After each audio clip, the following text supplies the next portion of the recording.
Hits the pound. Yeah, this is how we do it in the Central Colors, man. We got 40 ounces, Old English, rag tops, 6'4" Impalas, and bikini girls, man. This is how we do it on the West Coast. San Diego, San Francisco, Los Angeles. But don't forget about the Central Cali, man. Please don't forget about the Central Cali. Yeah, get 'em. It's another sunny day in the state of California. Low rider palm trees and G's that put it on ya. This ain't a negative, we speaking ebonics. Rag talk, candy paint on D's with hydraulics.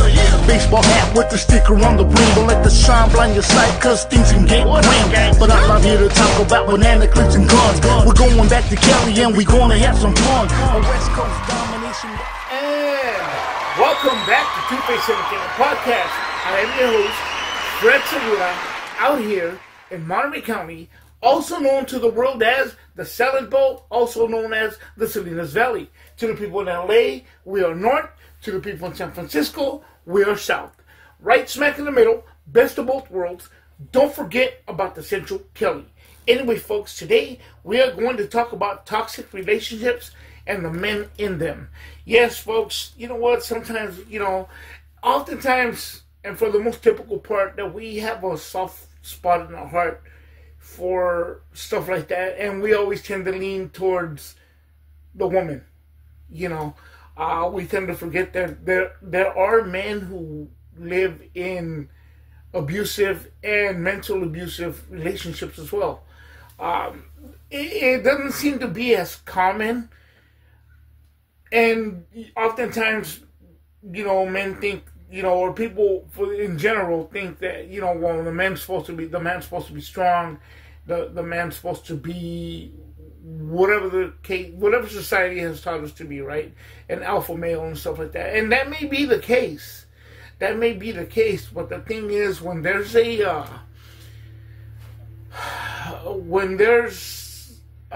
somebody who just is an issue, and the man could be, I believe the man could be an alpha male, but if they're trying to save their relationship, he'll unfortunately take it, and there, you know what, guys, we tend to laugh at it and think it's funny and everything, and that's fine, and I say that to say this, hence movies like Norbit,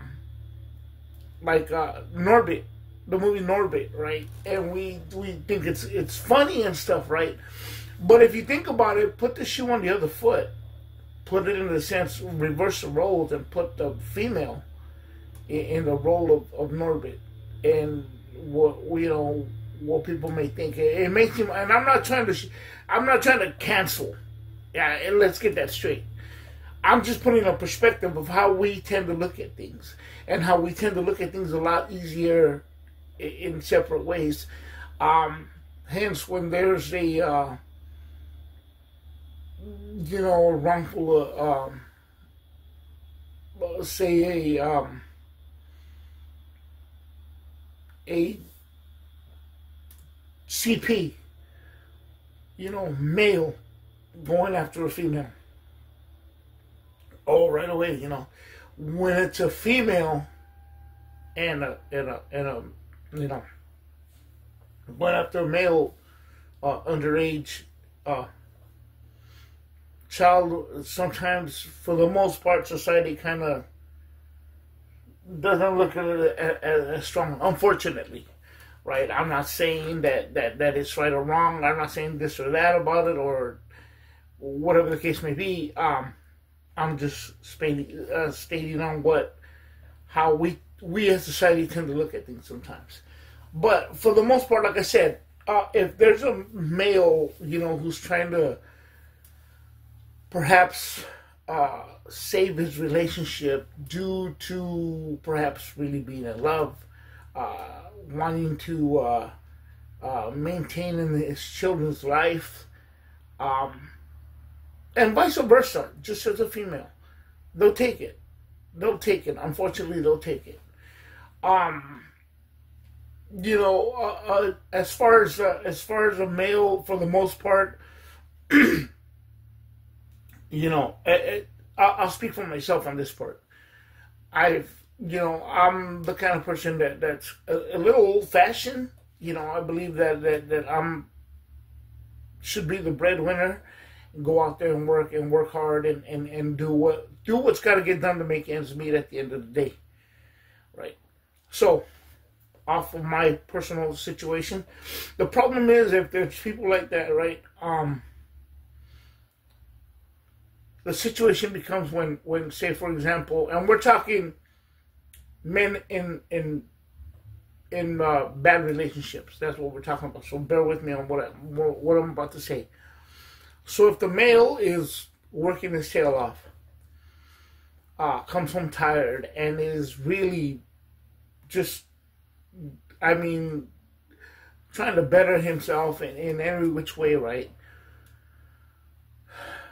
And his spouse, right? His spouse, his wife, whatever the case may be, doesn't acknowledge him as a person, doesn't say, hey, how was your day?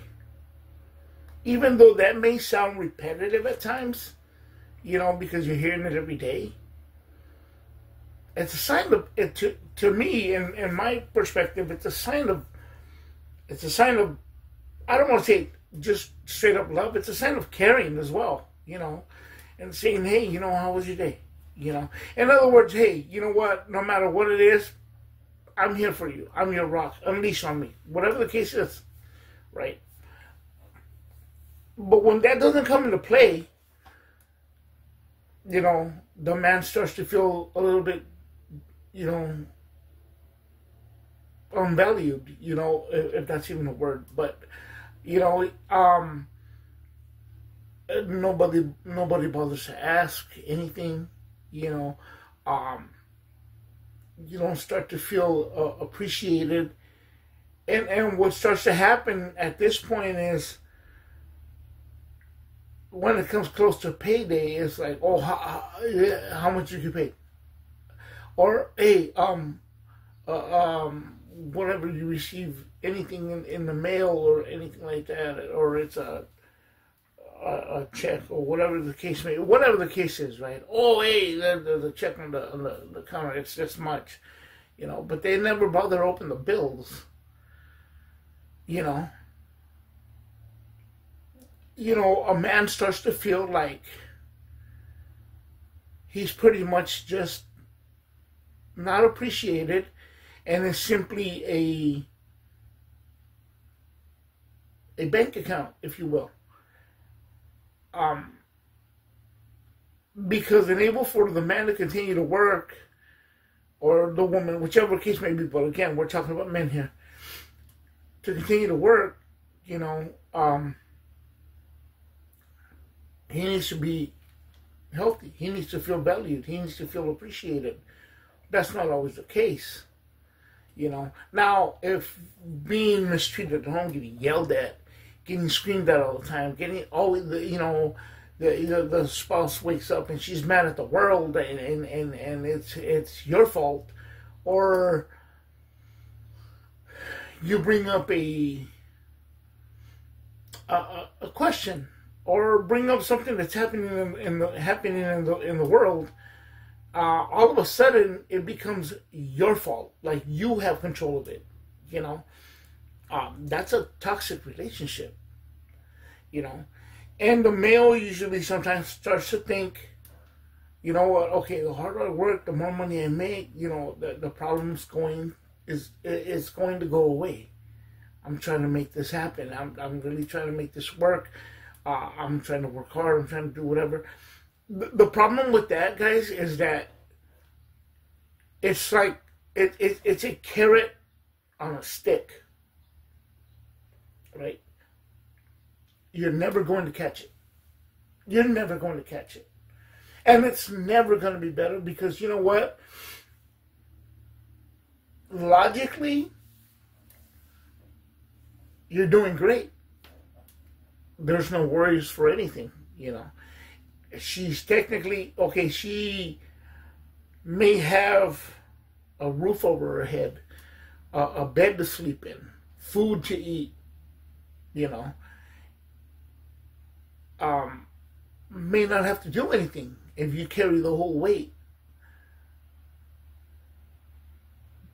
But that's not enough.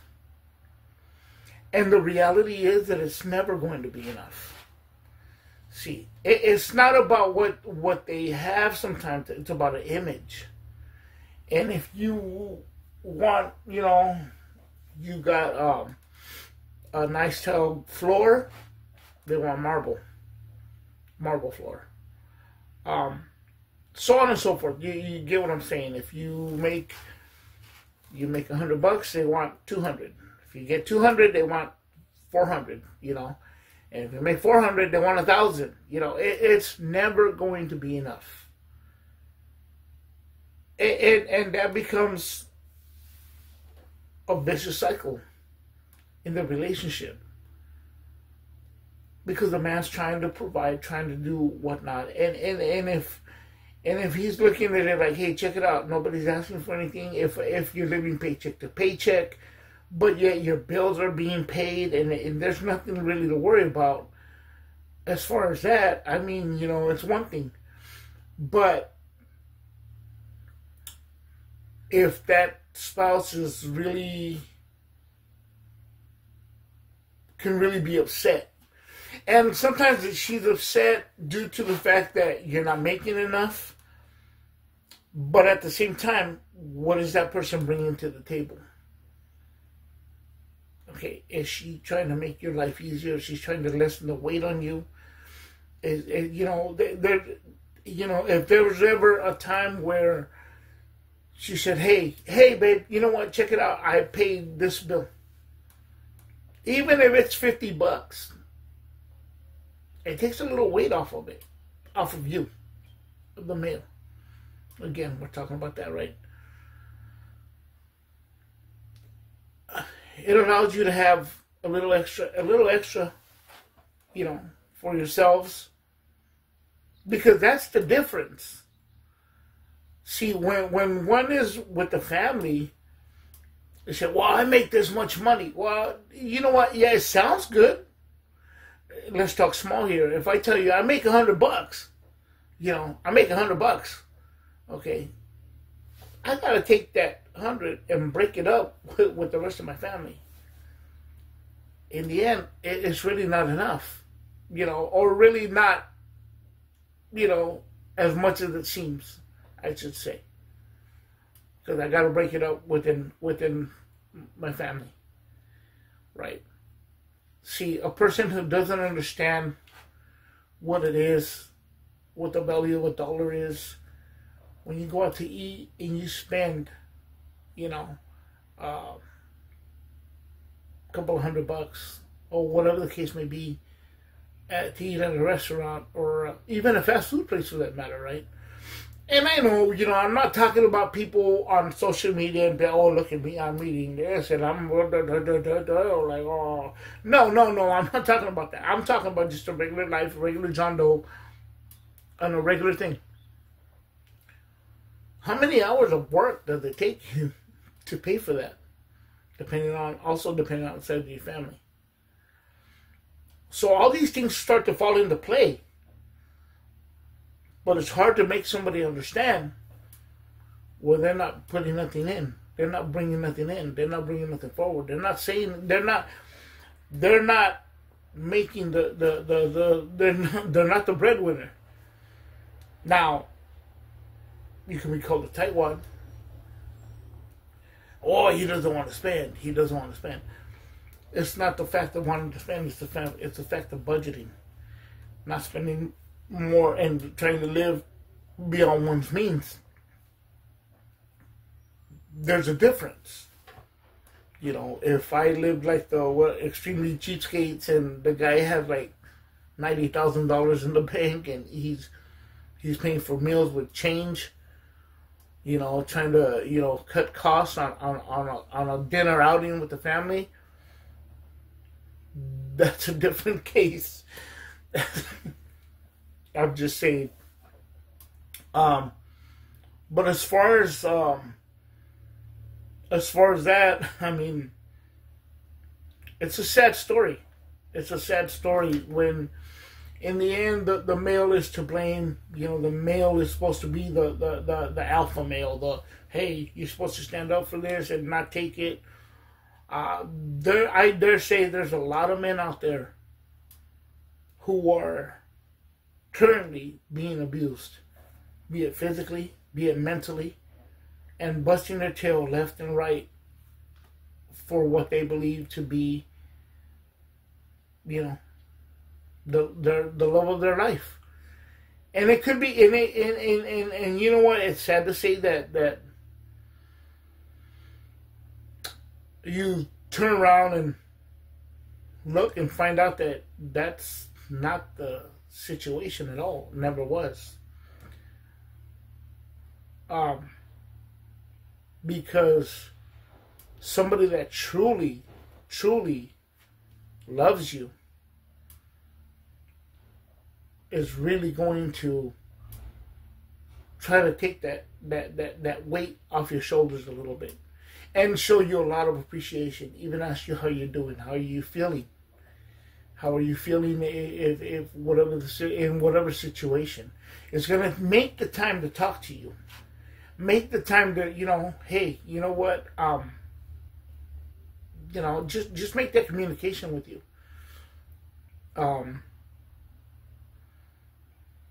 You know, there's times where when you really care about somebody or you really love somebody, no matter how busy your day is, it can be. And I've been in that situation where I got, you know, a couple of things I got to do that are time consuming. I get them done to make time because I truly care. If I didn't care, I'd be like, whatever. Just the fact that,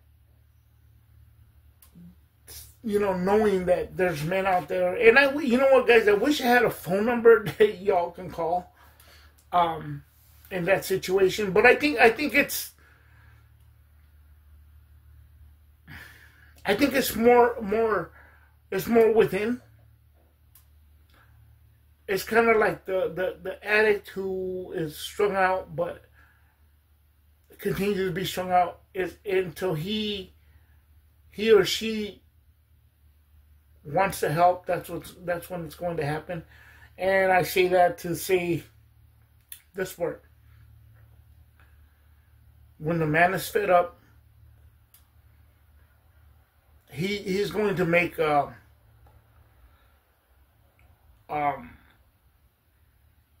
when he's fed up, that's when he's going to make the decision and accept the reality. That's what I'm getting at.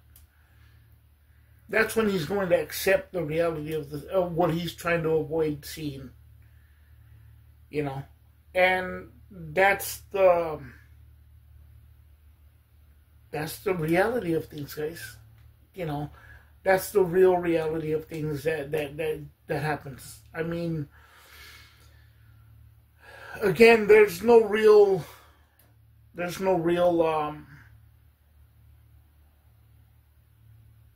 word or solution to say, hey, you know what? Just do this or call this phone number and you'll be good. No, I think the number one step is in accepting it and realizing what it is. Sometimes it takes being alone sometimes to realize, hey, wait a minute. No, this is what happened, you know.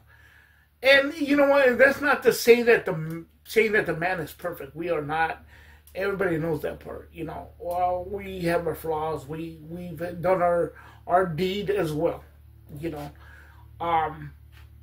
The problem lays when we tend to want to correct things and you know, we head in a different direction. We are not the same person we were a month ago. We are not the same person we were a year ago, especially if you've been in a relationship for, you know, X amount of years. You're not the same person you were, you know, whatever, when that relationship started, you know. But yeah, and I hate to say it this way, people think, oh, well, You know, but women see things different. Yeah, well, I guess that's the case. That's the case. Unfortunately, that's the case. And sometimes, though, those things can end up hurting both sides. You know. But there's always a time, too, where we have to look at things for what they are, accept things for what they are, and if need be, throw in the towel to it and let it go. You know. And you know, if it's how do they say, if it's meant to be, it'll come back. But there's times when you know it's not meant to be, and due to the fact that you see a person's true colors after the fact, you know, and you just wish them the best. That's all. Because there is no going back. That bridge is burned. You know, it's burned. You know, so but like I said, everybody's different, to each their own.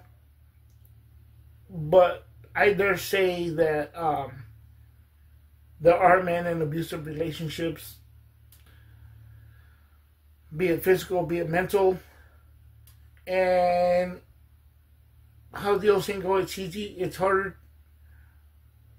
It's easier to believe a lie than to believe the truth.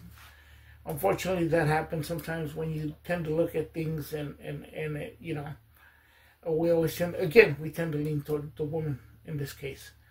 But, I mean, that's just the way it goes. And women, I mean, you know, women go through it. We know that already, too, as well. We know that part. But it's lesser known for men. And that's why I'm here doing this. Right? I hope this helps some of you. I hope it brings a little bit of perspective into it. Don't rule us out, ladies. And that's it. You know, really, that's it. Don't rule us out. I mean, there are men that go through it. There are men who are traumatized still by it. You know, how you doing? Anyways, then, with that, this is Two-Face Entertainment. I am your host, Fred Segura, signing out.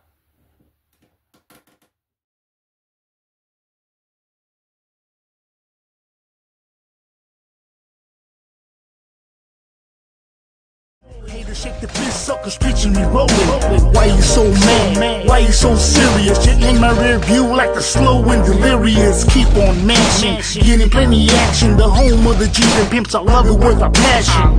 Throw it up, it's California, where the sun lays to rest like every day. The home of the color rag, swap meets and bangers. Chuck Taylor's, Lolos, and them real dope slangers. This is reality, it's where I stay. Along the Pacific in the state of CA. Golden State, from Frisco to Compton and back to Central Cali where the party keeps rocking. It's a California state of mind, and you can't be mad, that's just how we ride. Golden State. But it's really for me. I'm not saying that I'm greedy, but hip-hop is needy, so what the hell do you expect from me? It's the passion, I finally understand it. I'm hiding in the trees like a male praying mantis, searching for my prey. God, please come and bless me, help relieve my stress so I don't worry about death. Never said I was leaving, but dreaming on like Steven. Fallen angel, I'm Zeppelin, not ready for heaven. So please tell me, is there another way? So I can look up in the sky and say thank you for these better days. 1, 2, Vegas coming for you. 3, 4, better lock your doors. 5, 6, hip hop with a twist. 7, 8, please don't hate. 1, 2, Vegas coming for you.